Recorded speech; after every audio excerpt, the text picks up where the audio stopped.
Olá pessoal, hoje eu vou voltar ao assunto tormentoso de nome Sérgio Moro, sobre o qual eu já havia falado nesses dias por conta do crime que Sérgio Moro cometeu contra o blogueiro Eduardo Guimarães ao proceder a uma condução coercitiva abertamente ilegal, já que Guimarães sequer havia sido intimado de que deveria comparecer para prestar algum tipo de depoimento.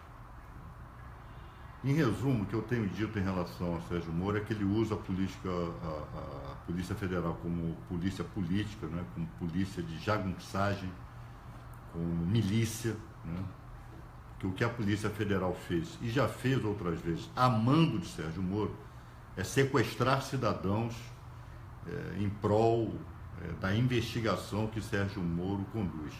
Veja só, estou falando em investigação, juiz conduzindo investigação. Muito bem. O que Sérgio Moro disse naquela ocasião? Que Eduardo Guimarães não é jornalista e que por isso ele pode ser obrigado sim a revelar fontes de informação que poderia, segundo o Moro, suscitar, né, provar que houve tentativa de obstrução lá da justiça. Muito bem.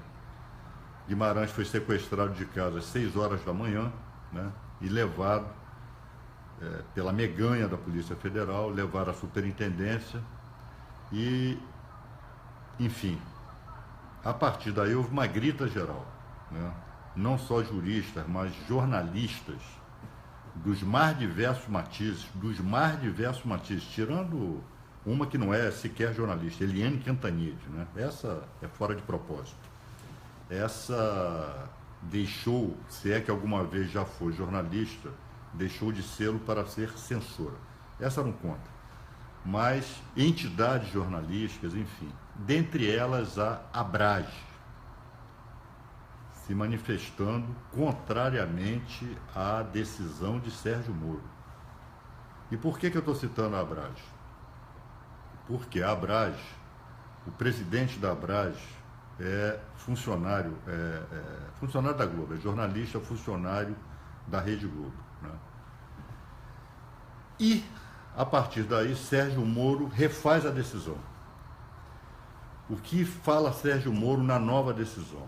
Reconhece que Eduardo Guimarães exerce atividades jornalísticas, diz que aquilo que foi apreendido de Guimarães, o que apreenderam de Guimarães? Celular, com todas as informações, laptop, etc., né? Todos os instrumentos de trabalho, né, de Guimarães foram apreendidos pela Polícia Federal a mando de Moro. Que todos os dados recolhidos que apontavam para a fonte, a tal fonte, deveriam ser descartados, não poderiam servir de prova, porque Moro reconhecia que ele era jornalista. Agora, Moro reconheceu que ele era jornalista por quê? Bom, eu disse no vídeo passado, se vocês quiserem dar uma passadinha por lá, que Moro é um ignorante jurídico. Muitas vezes a gente não sabe se ele age por força da ignorância ou se por força de má fé. Eu disse, para simplificar as coisas, que ele age movido pelas duas condições, de ignorante jurídico e de má fé. Porque, agora, como é que o Moro chegou à conclusão que Eduardo Guimarães era jornalista? Foi ver decisões do Supremo Tribunal Federal? Não. Foi consultar a Constituição? Não. Foi consultar a lei? Não. Com base na palavra de respeitáveis jornalistas. Dentre estes, quem é que ele cita e destaca? A Abrage. Repito, a Abrage é presidida por alguém, por um repórter, jornalista, funcionário da Rede Globo. Não estou colocando aqui em dúvida a isenção da Abrage nem do jornalista, não. Estou colocando em dúvida a isenção de Sérgio Moro. Em dúvida não, eu tenho certeza que não tem nenhuma. Isso mostra outra faceta de Sérgio Moro, não é? Que todos nós sabemos, pau mandado da Rede Globo. Pau mandado da Rede Globo. Né? A Rede Globo vira fonte de direito para Sérgio Moro. Se a Rede Globo vai numa direção, Sérgio Moro vai atrás. Né? Porque os próprios meios de imprensa tradicionais passaram a criticar, num determinado momento resolveram blindar o Moro como sempre. Mas depois viram que até entidades internacionais de jornalismo estavam manifestando a sua indignação com o abuso de autoridade de Moro, resolveram recuar. E com eles, Moro recuou, sobretudo com a Globo. Né? Então, e mais, mas Moro não satisfeito, né? É bom que vocês saibam o seguinte: Moro e a Meganha, os milicianos, os jagunços da Polícia Federal, já sabiam quem era a fonte, já sabiam de tudo, já haviam quebrado o sigilo telefônico de Eduardo Guimarães. Né? Então, Moro, que busca de qualquer maneira provas para condenar Lula, esse é o desespero dele e lá dos seus amiguinhos lá da Operação Lava Jato, procurar provas contra Lula. E achavam que podiam pegar essa prova finalmente com Eduardo Guimarães. Ora, o sigilo dele já havia sido quebrado. Então o Moro, além do mais, é covarde. Além de pau mandado, além de fora da lei, é covarde. Né? Porque o que ele disse na decisão dele? Eduardo Guimarães, na verdade, mostra que não é tão jornalista assim, porque já chegou lá na Polícia Federal e, sem coação, já foi informando a fonte. Ó, isso está dito na decisão dele, está bem aqui, ó. Está dito aqui na decisão dele. Primeiro, não é papel de juiz fazer considerações de natureza moral sobre réus, sobre investigados, seja lá contra quem for. Juiz julga o processo. Juiz aplica o direito ao fato. É isso a que o juiz deve se limitar, coisa que Moro jamais se limita. Né? Até porque ele não é juiz, ele é justiceiro. Se Eduardo Guimarães não é jornalista e Moro tem o direito de dizer isso, eu tenho o direito de dizer que Moro não é juiz, é justiceiro, que age fora da lei, age fora da Constituição. Né? E mais, isso me lembrou, sabe o que, pessoal? Vocês, alguns talvez não saibam aí, Paulo Malhães. Vocês sabem quem foi Paulo Malhães? Eu me lembrei aqui do tempo que eu era presidente da Comissão da Verdade e fomos entrevistar Paulo Malhães para o trabalho da Comissão da Verdade. Paulo Malhães era um assassino, torturador. Foi o homem que organizou a Casa da Morte em Petrópolis, da qual ninguém saiu vivo, apenas tão somente Inês Etienne Romeu. E o que disse Paulo Malhães, dentre tantas barbaridades que ele nos disse naquele dia, 3, 4 anos atrás, foram horas de gravação, em 2 ou 3 dias, Paulo Malhães disse o seguinte: os presos, a gente prendia, eles já entravam lá na sala, já se borrando todo, e já abrindo tudo, até o periquito e o papagaio, para tentar desqualificar a memória daqueles que depois ele torturou, matou e fez desaparecer o corpo. Moro age sob o mesmo fundamento, ou seja, vale-se da sua autoridade, só que a autoridade de Paulo Malhães era ilegítima. Paulo Malhães agia nos subterrâneos, né, a partir de instrumentos fora da organização política administrativa do Estado. O DOI-CODE, a Casa da Morte, eram órgãos clandestinos, eram órgãos que não apareciam. Sérgio Moro se vale da autoridade que lhe foi conferida pelo Estado Democrático de Direito para perseguir as pessoas, para desqualificar as pessoas, como ele fez ou tentou fazer com Eduardo Guimarães. Né? Então, além de tudo, além de covarde, Sérgio Moro guarda traços de comportamento de um sociopata, como um torturador, como o Brilhante Ustra, como o Paulo Malhães. Isto tem que ser dito e reverberado para o mundo.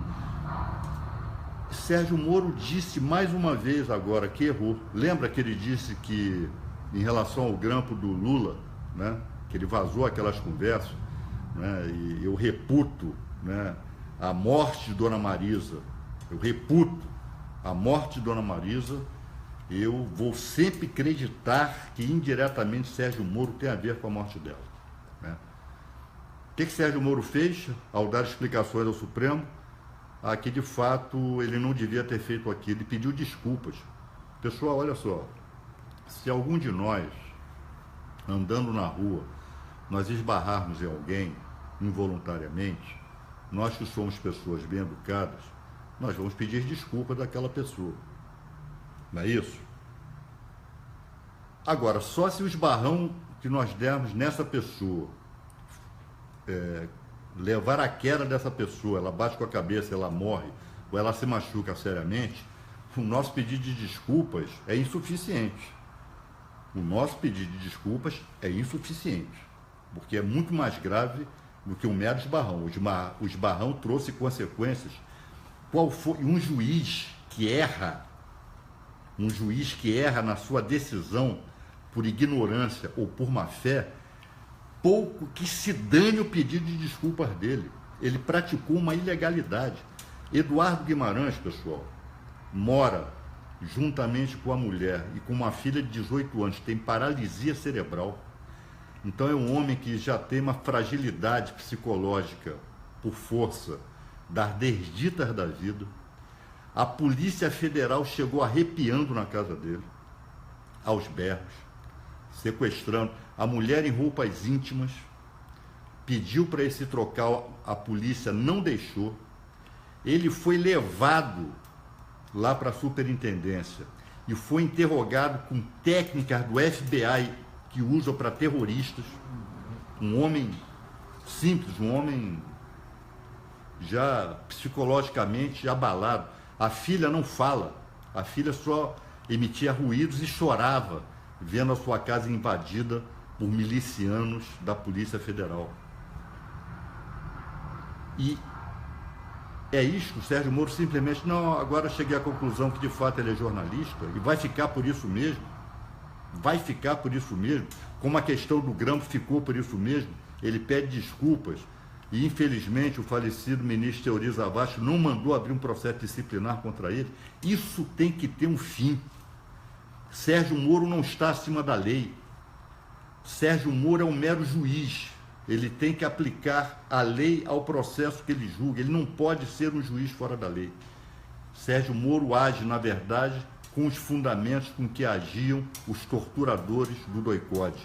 Não deve satisfações a ninguém, faz o que bem entende e é aplaudido por determinados segmentos sociais e blindado por grandes redes de jornais e de televisão. Até quando isto vai perdurar? Até quando isto vai permanecer?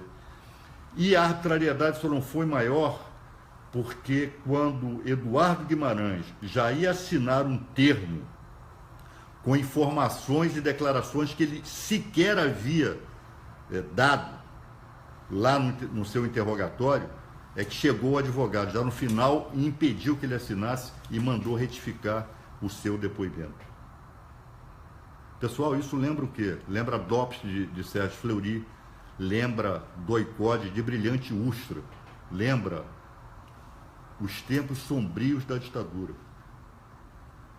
Isto tem que ser denunciado. Então essa história, Sérgio Moro, na verdade, e junto lá com seus rapazes lá da Lava Jato e a meganha da Polícia Federal, eles estão mostrando que o combate à corrupção aqui fica de nulidades no processo.